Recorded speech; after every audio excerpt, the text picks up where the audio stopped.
Salam YouTube, bu KG Smart. Bugünkü videonun temasını görüp sizler oy boy argen emnelerdi kılıp saldың deşingizler mümkün dostlar. Biroq bu videonu jön jaydan çıkargan jokпуз. Emne degende buга чейинки videolarda sizler kommentariyasына жазып баштадыңыздар эле. Арген эмне сени көрүп жаткан адамдардын жөн гана телефондору гана бар деп ойлоп жатасыңбы? Бизде компьютер, ноутбуктар дагы бар. Ошолор тууралуу дагы видео чыгарсаң болбойбу деген сөздөрдү көп жазганыңыздар үчүн бүгүнкү видео чыгып жаткан учуру.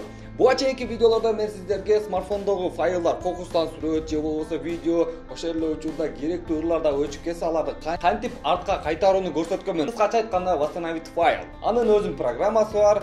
Сатып алсаңыз дагы болот, бекер алсаңыз дагы болот. Ал тууралуу биз бул жерде подкастка чыгат, ошол видеодо айтканбыз. Аласыбайбыз, бүгүнкү темага токтойбуз. Ар бир компьютер бар адам үчүн эң башкы нерсе бул албетте анын ичиндеги керектүү файлдар.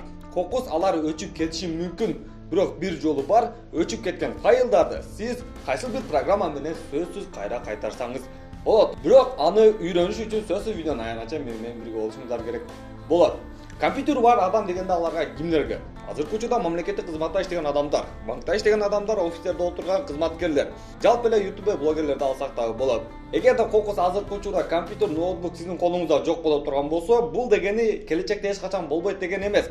Болгону сиздин колуңузда азырынча жок. Келечекте аласыз жана бүгүнкү видеону көрүп койсоңуз албетте келечекте сизге жардамы тиет. Андыктан кызматсыздар KG Smart каналы биз экранга кеттик. Ага чейин бүгүнкү видеонун демөөрчүсү Мелбет. Комментарийдеги ссылка аркылуу өтүп 11.000 сомго чейин бонус алыңыз. Мына биздин экран. Биринчи жумушубуз Recover It сайтына кирип туруп, тиркемесин көчүрүп алуу. Бул сайтка сиздер албетте опцияда турган ссылка аркылуу киресиздер достор. Бардыгы текшерилген, коркпой көчүрүп алсаңыздар болот. Программа жөп-жөнөкөй опциядан турат. Же болбосо интерфейс десек дагы болот.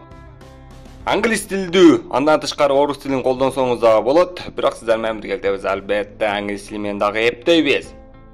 Бул жерде турган 8 бөлүктөр турат достор. Ар биринин өзүнүн кызматтары бар. Азыр сиздер менен бардыгын тааныштырганга аракет кылам. Так, биринчи бөлүк. Жөн гана компьютердан өчүрүү баскычын басып, өчүрүп алсаңыз, же болбосо компьютер кокустан узбой болуп өчүп калган учурда, дал ушул бөлүк аркылуу кайтарып алсаңыз болот. Файл, сүрөт, же болбосо Word'тогу жазууларда. Экинчиси болсо корзинада ичиндеги өчүп кеткен файлдар. Бардыгыбызга белгилүү, азыркы учурда биз компьютерден өчүрө турган болсо корзинага чыгат. Эгерде сиз корзинадан очистить кылып тазалап өчүрүп салган болсоңуз, корзинанын ичинде керектүү файл боло турган болсо, дал ушул бөлүк аркылуу кайтарып алсаңыз болот. Үчүнчү бөлүк аркылуу жесткий дисктин ичиндеги файлдарды кайтарып алсаңыз болот. Төртүнчү бөлүк аркылуу жоголуп кеткен же аттар өзгөрүп кеткен же файлдын размерлери өзгөрүп кетсе дагы ушул аркылуу тапсаңыз болот. Бешинчи бөлүк аркылуу USB флешка аркылуу өчүп кеткен тиркеме файлдарды тапсаңыз болот. Алтынчы бөлүк аркылуу вирустук кол салуулардын алдын алсаңыз болот. Жетинчи бөлүк аркылуу өзү компьютер автоматтык түрдө сбой болуп өчүп калгандагы файлдарды кайтарып алсаңыз болот. Акыркы бөлүк аркылуу сиздер эч болбой калганда гана колдонсоңуздар болот. Мисалы, жогоруда мен сизге айткан 7 бөлүктүн дагы бири дагы иштебеген учурда гана дал ушул 8-чи бөлүк аркылуу кайтарып алсаңыздар болот. Бул дегени тиркеме аркылуу баары бир кайтарып алсаңыз болот дегени. Андан тышкары азыр көчүрүп ала турган болсоңуз, бекер сиз 100 мегабайтка чейинки файлдарыңызды кайтарып алсаңыз болот. Келиңиздер сиздер менен биргеликте биз тестирлөө иретинде бир файлды кайтарып көрүүгө аракет кылалы. Биринчи киргенибизде бизди көрсөтүп турат достор. Бул жерден сөзсүз тандашыбыз керек. Кайсыл тилде калтырабыз? Орус тилинби же болбосо англис тилинби? Жана ошондой эле жоголуп кеткен файл кайсыл тармакта болчу? Жесткий дискте боло турган болсо, С-дабы, Д-дабы, Е-деби ошондо көңүл буруп караш керек. Же болбосо рабочий столдо дагы болушу мүмкүн, же загрузкада өчүп кетиши мүмкүн. Кыскасы тандоо жүргүзөбүз. Жаңылануу болуп бүткөндөн кийин старт дегенди басабыз. Жана ошондой эле Recover It'тин эң башкы тармагына кирип барабыз. Бунун ичинде компьютерге тиешелүү бардык нерселер турат жана жогоркусуна жазылып турат. Керектүү файлды тандаңыздар. Кайсыл тармак аркылуу өчүп кетти, кантип кайсыл жак аркылуу кайтаруу керек дегендей. Бунун башкалардан өзгөчөлүгү албетте бир дегенде бардыгын көрсөтүп турганда. Жада калса бул учурга чейин бизге бекилип турган дагы тармактарды көрсөтүп турат. Эгерде флешканын ичиндеги өчүп кеткен тармак боло турган болсо, биз флешканы да ушул жерде кошо турган болсок, ушул жерде кошулуп чыгат. Дагы сиздерге белгилеп айтып кете турган болсок, бул жерде корзина турат өзүнчө, андан тышкары рабочий стол, андан кийин болсо издөө тармагындагы файлдар.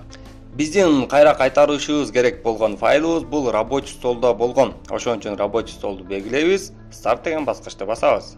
Сіздерге бегдеп айтып кете турган болсом, сиздин керектүү болгон файлыңыздын атын билишиңиз керек болот. Аны табуу өтө оңой деле болбойт. Эмне дегенде биз рабочий стол аркылуу өчүрүп салган программа дейбиз же файлдарыбыз абдан көп болгон. Ошон үчүн атын жаттап алышыбыз керек. Биз болсо таптык буйруса, жоңона тандайбыз жана recover деген баскычты басабыз. Менин оюмча бүгүнкү видео сиздердин купулуңуздарга толду. Жана сиздер сөзсүз жакты баскычын басасыздар, видеону сөзсүз досторуңуздар менен бөлүшөсүздөр. Компьютер эгерде ноутбук колдонуп турган болсоңуздар, сөзсүз дал ушул программаны опцияда турган ссылка аркылуу гана көчүрүп алыңыз. Эң башка коюп коёмун, комментарийге да коюңар аракет кыламын. Азыр болсо мен сиздермен коштошом. Видеого чейин аман туруңуздар.